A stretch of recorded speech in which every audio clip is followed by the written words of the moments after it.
He didn't just eviscerate 14 female students. He was making it to him. I'm sorry I didn't call him. Cutie, he'll only talk to you. Voices calling me. I will be your friend, Ryan, even though you slept with my wife. Signal 63! Get him out now! 5 guards are confirmed dead from this prison escape. We need you in Virginia, Ryan. He's finding people to help him. It's like there is. With the release of that chilling footage 1 year ago today, a nation held hostage in the grips of fear could finally exhale. For Joe Carroll's reign of terror had come to an end. Now, tonight, as Carroll awaits his final chapter, we descend back into the darkness to investigate America's most notorious serial killer and the relentless agent obsessed with his capture. There was an inconsistency to the murders, making a pattern impossible to distinguish until the one connective thread became apparent. Our killer was telling a story.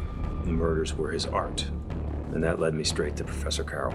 From a fascination with Poe and those first grisly murders that rocked a Virginia university, to his killer cult of fanatical followers who rampaged the country, leaving a gothic and gory trail of terror in their wake.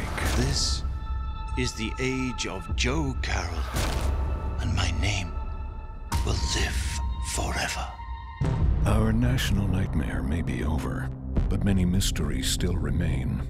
We'll track those final hours as the FBI closed in on Carroll, examine the role killer twins Luke and Mark Gray played in this grisly endgame, and uncover the truth behind Arthur Strauss, the man who mentored Carroll.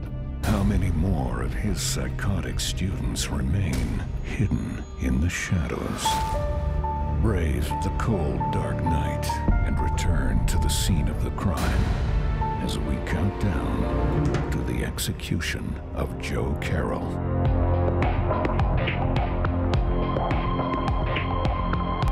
There were at least 3 perpetrators involved. It's an active investigation. You think this could be the work of Joe Carroll's cult? Let's not speculate, please. As we now know, the murders that began on the anniversary of Carroll's supposed demise 2 years ago were in fact masterminded by Lily Gray and her twin sons, Mark and Luke. Their murder rampage has been a tribute to Carroll's legacy, but Lily Gray is creating her own legacy. A twisted family of killers convinced Carroll had eluded death, intent on luring this dormant monster out of the shadows.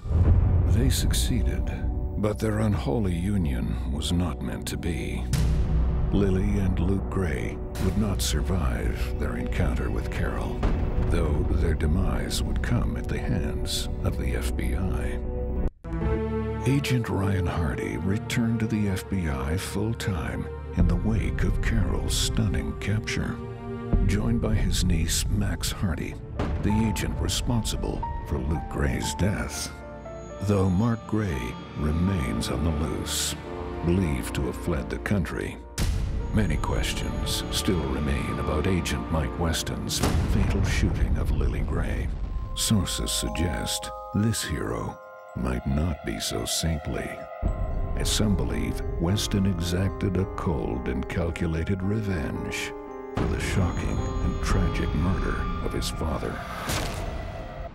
As Carroll sits on death row, awaiting the final punctuation point on his legacy of terror, those closest to him find themselves facing a similar fate.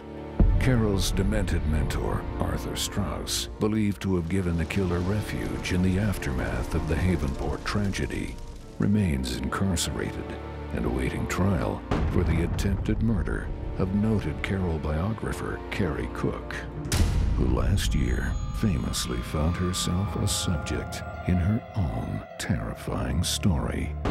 As the country looks to Carroll's looming execution with growing anticipation, Ryan Hardy has remained steadfastly silent on the matter, focused on the next chapter of his life. But one has to imagine Joe Carroll can never be far from his thoughts. For these two men are forever linked.